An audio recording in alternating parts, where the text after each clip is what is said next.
estás en Estación Central de Radio USACH. Bueno, no podemos seguir hablando de actos heroicos que terminan por ocultar el drama laboral de las policías. Planteó el monitor de seguridad de la Fundación Chile 21 respecto a la situación de carabineros en la Araucanía en el marco de la investigación vigente por el homicidio del cabo segundo Eugenio Naín. Bueno, el documento apuntó a que el gobierno refuerce el diálogo e impulse una reforma profunda a la institución en vez de seguir empujando sus leyes de mano dura en el Congreso, en la opinión de Chile 21. Estamos con Eduardo Vergara, director ejecutivo de Chile 21 y también ex jefe de la División de Seguridad Pública del Ministerio del Interior. ¿Cómo le va, Eduardo? Bienvenido. Hola, buenos días. Gracias por la invitación. No, pues encantado, Eduardo, de tenerte nuevamente acá en el programa.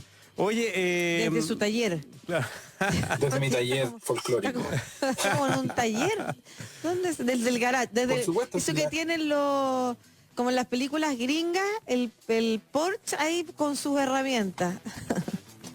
Es el único lugar donde me puedo esconder en esta casa.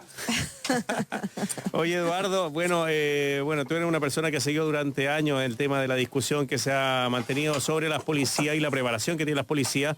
Y a mí me hace harto sentido esto de hablar de actos heroicos cuando finalmente también no estaba con una protección especial el carabinero, iba en un radiopatrulla común y corriente, en una situación que se sabía que podía haber algún tipo de intercambio de disparo, o por lo menos una protección mayor. ¿El Estado protege a los carabineros como debe protegerlos o no? Bueno, la verdad que no lo suficiente. Y esta desprotección no solamente tiene que ver con la protección física, la protección de la implementación que tienen que llevar las policías, sino que particularmente los desprotege cuando sigue abandonando la oportunidad de hacer una reforma profunda a la institución. Lo que hemos visto con el asesinato del cabo segundo Cañumil en la Araucanía nos tiene hacer reflexionar sobre una estrategia bastante compleja que usan los gobernantes. No estoy hablando ni siquiera en particular del gobierno del presidente Piñera, pero que tratan a las policías como héroes, como personas que salen a cumplir su deber, y casi de manera romántica, muchas veces dicen, bueno, no sé si van a volver a su casa, y se lo manifiestan a sus familias, a sus hijos, y se normaliza de cierta manera una situación que la verdad que no tiene por qué ser normalizada. Las policías son, primero que todo, trabajadores. Son instituciones fundamentales para la democracia. Hacen una labor que pocas personas están disponibles a hacer, pero son trabajadores. Entonces, creo que, cuesta un poco entrar en este debate porque es muy complejo, porque conviene mucho mantener a las policías y muchas veces, y con eso mismo, se ocultan dramas de fondo, como incluso la brutalidad policial,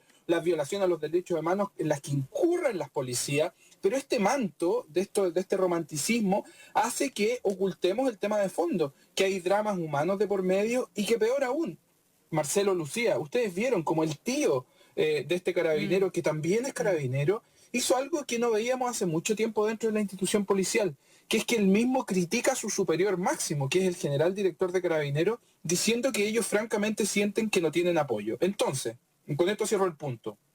Cuando el gobierno se preocupa de que la primera prioridad de nuestras policías tiene que ser el orden público para proteger el orden político y sigue ejecutando con irresponsabilidad políticas que permiten que los carabineros estén en este choque frontal en espacios donde no deberían estar, o si están, deberían estar preparados de otra manera, la verdad que hay una responsabilidad política frente a las acciones y cómo decantan estas acciones, particularmente sobre la vida de inocentes, como lo hemos visto en las marchas y demostraciones, personas que quedaron ciegos, o también la pérdida de un carabinero que se suma a más de 1.200 mártires que ha tenido la institución.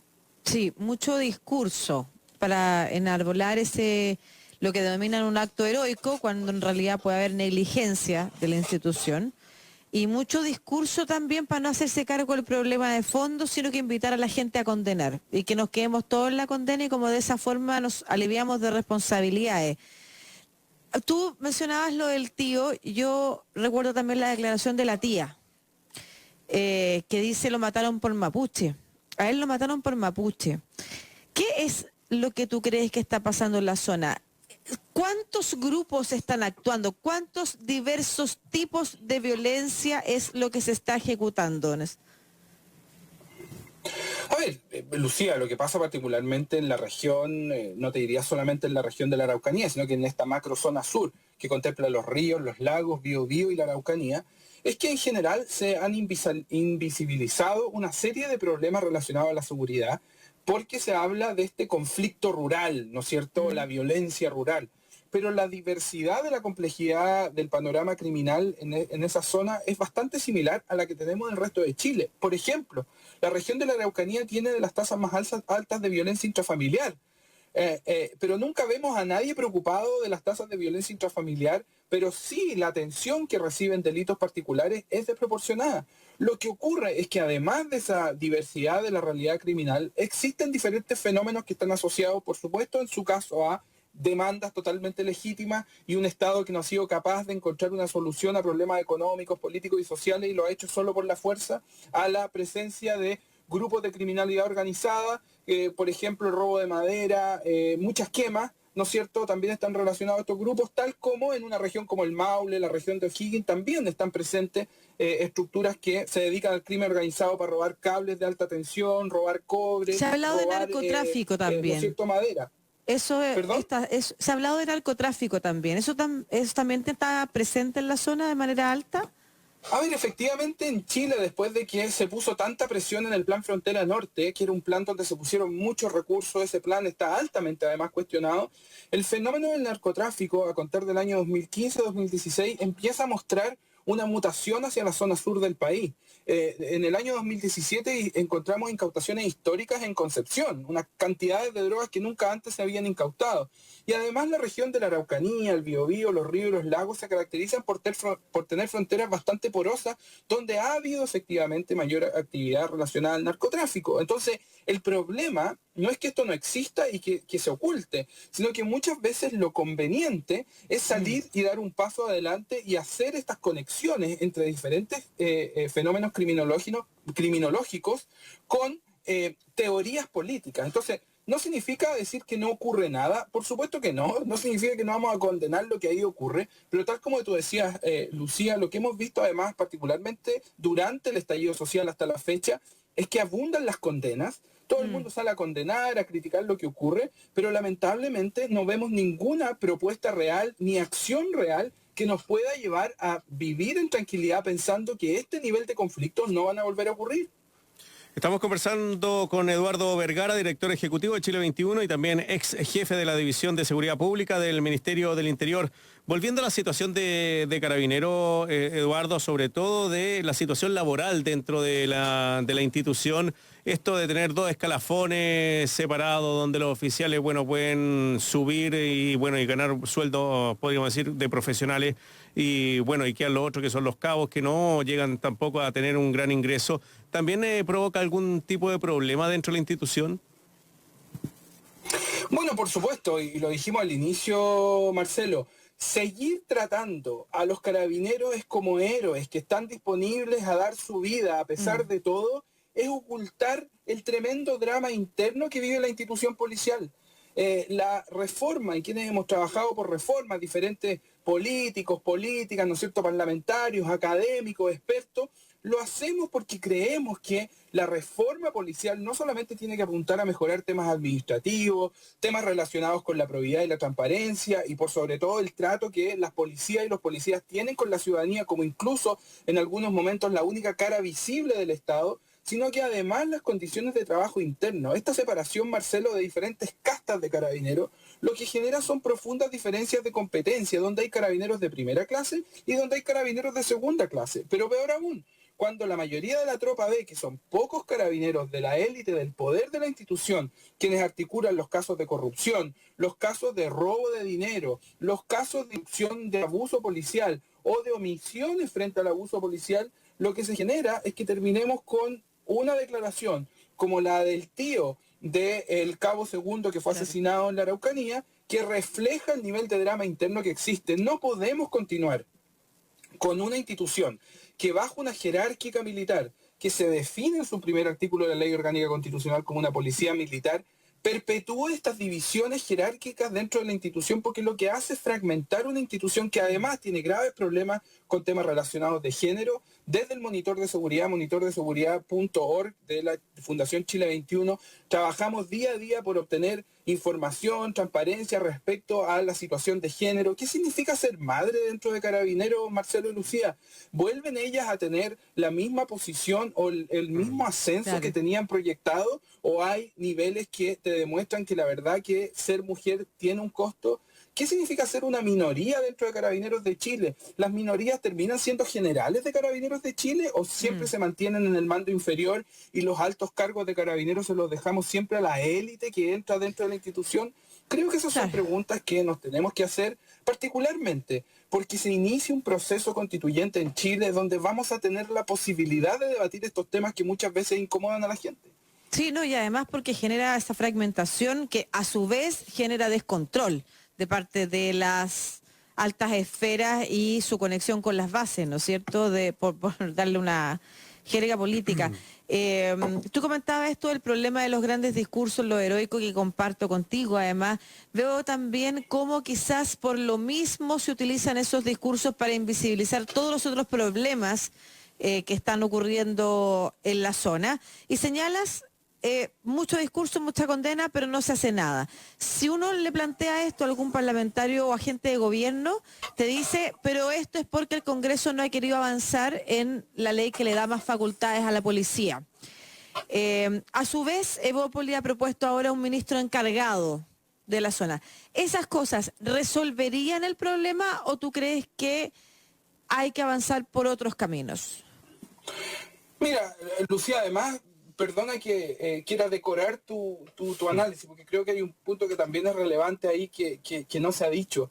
Es que está la sensación de que el gobierno no puede gobernar sin el estado de excepción y sin militares en la calle. No puede volver a gobernar. Entonces eso nos genera un grado de incertidumbre tan grande que en esta situación actual, cuando tenemos toques de queda, que la verdad que ya no sirven para nada, porque no tienen ningún impacto sobre el origen inicial de las medidas sanitarias. Cuando vemos que los militares siguen en la calle y en regiones como la Araucanía se ha aprovechado esta contingencia para profundizar la militarización de la zona, lo que viene es muy complejo. Porque, como tú bien dices, lo que ha ocurrido en el Congreso es han empujado por un paquete de iniciativas, principalmente de populismo penal y de mano dura, que no sirven para nada, porque la evidencia internacional te muestra que no sirve para nada aumentar las penas, ofrecer más garrote, porque al final son la gente de menos recursos las que pagan los costos.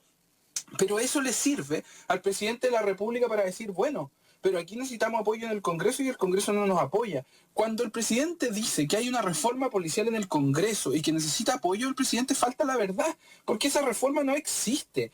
Se han empujado proyectos de ley que no sirven para nada. Ahora están proponiendo un ministro a cargo, están proponiendo grandes autoridades. Me pregunto, ¿qué pasa con el intendente, máxima autoridad regional? ¿Qué pasa con el rol que tienen las Fuerzas Armadas, que supuestamente están, de acuerdo al mismo ministro de Interior, están a cargo de las policías en esta zona? Entonces, ¿es la Fuerza Armada el responsable de lo que acaba de suceder, de que haya muerto un policía que está bajo la conducción del ejército?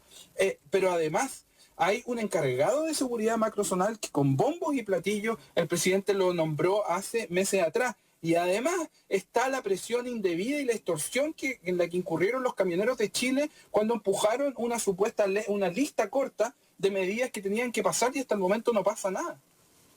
Estamos conversando con Eduardo Vergara, director ejecutivo de Chile 21 y ex jefe de la División de Seguridad Pública del Ministerio del Interior, Lucía. Sí, no, lo que pasa, Eduardo, es que queríamos aprovechar tu visita para hacerte otra pregunta que tiene que ver con el tema que está dando vuelta hoy y que son las platas que le destinan parlamentarios o funcionarios de gobierno a la Fundación Jaime Guzmán.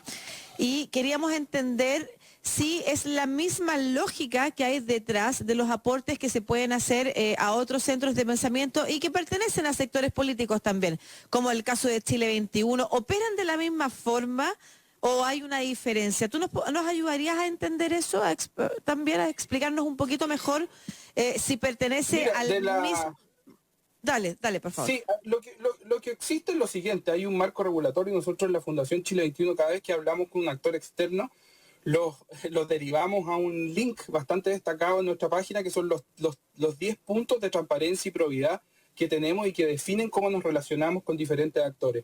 Efectivamente, los parlamentarios solicitan asesorías de personas naturales o de instituciones, y en ese marco hay que pasar por una oficina en el Congreso, que es la que regula ese contrato y la que además se encarga de que los productos acordados en esta especie de convenio o contrato sean entregados. Entonces, lo primero respecto a eso es que llama la atención cuál ha sido el rol de esa oficina en fiscalizar que los productos que se acuerdan bajo un contrato se entreguen. Te cuento nosotros el caso de Chile 21, por ejemplo.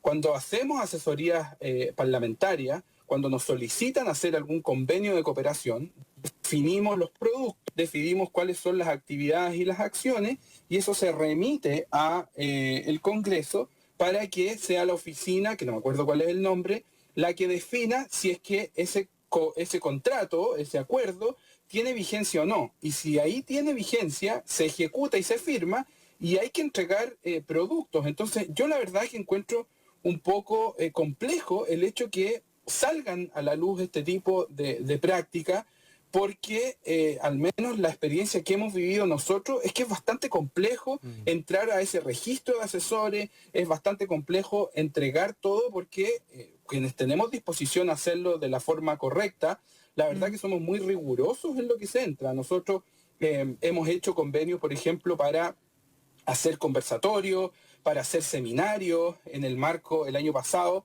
en el marco del estallido social, tuvimos conversatorios en el Senado y en la Cámara de Diputados, donde efectivamente para hacer estudios, para levantar información, pero la verdad es que al menos nos preocupábamos de que la difusión de estas actividades, la difusión de estos productos fuese de público conocimiento. O sea, entonces, es fácil de seguir. Es fácil de seguir el trayecto y la fiscalización sobre la realización y entrega del trabajo contratado. ¿Hay alguna diferencia con lo que pasa en este caso de la Fundación Jaime Guzmán y los 300 millones de pesos que recibe de parlamentarios funcionarios de gobierno? Sí, la verdad que es un monto bastante alto. La verdad que nosotros a los convenios que hemos hecho son muchísimo más mínimos de eso, y simplemente da para hacer seminarios o hacer publicaciones particulares que después además son públicas. Entonces, lo primero es que, el monto llama la atención, es un monto bastante alto, y sorprende además que en un monto tan alto no hayan existido los canales de fiscalización permanente para este tipo de trabajos, porque nosotros, que nos ha tocado convenios ínfimos comparados con eso, ¿verdad? Para temas bien puntuales y durante tiempos y ventanas de procesos bastante cortos, hemos tenido que emitir una serie de informes, hemos tenido que entregar una serie de información. Entonces, yo creo que además aquí lo que corresponde es ver hasta qué punto el Congreso cumplió su rol de fiscalización de la labor, porque no te olvides que en los contratos, tanto cuando los parlamentarios contratan personas como este tipo de convenios, pasan ahora por la oficina del Congreso. Eso se cambió. Unos años atrás los parlamentarios hacían, entre comillas, como contrataciones directas y disponían, pero es el Congreso el que paga. Entonces, por eso yo creo que el cuestionamiento es tan grande respecto a este caso en particular, porque ya hace años es el Congreso el que paga directamente eso. Entonces, estamos hablando que el cuestionamiento, por sobre todo, además, va a la institución del Congreso, y eso es tremendamente grave. O sea, los parlamentarios acá no desembolsan dinero, sino que es plata del Congreso que se le paga a este tipo de institutos. O fundaciones. Sí, lo que aquí estaría pasando es una plata directa que se le pasa. Ítem de asesoría. Lo que me refiero es que para que esas platas sean pagadas a los terceros, es el Congreso el que directamente los paga. No es como que de la cuenta del parlamentario, ¿no es cierto?, le hacen un pago. Entonces, ese espacio intermedio supuestamente fue creado para aumentar la vigilancia y la supervisión y la transparencia de estos procesos, porque al final lo que hace es que pone de intermediario a una institución del Estado. Ojo, no es menor. Y es la institución del Estado la que paga y la que además debe velar porque los productos entregados bajo este contrato o en convenio se cumplan. Se cumplan y valgan lo que vale. Claro. Más o menos. Y claro. La sobreinflación de las cosas también en algunos casos es bastante brutal. Ya, muchas gracias. Por favor, Marcelo. Sí, no, quería despedir solamente a Eduardo Vergara, que siga disfrutando ahí en la sexta región. Un abrazo grande, Eduardo. Gracias a ustedes, que estén muy bien. Chao. Chao. Ya, pues, Lucía, Ya, una de la tarde en igual punto. se nos van despejando los panoramas. Sí, por algunos supuesto. panoramas. ¿Cómo aprovechamos los entrevistados, ah? Sí, claro, pero es que uno aprende, esa es la Sí, gana pues. de uno de aprender del otro.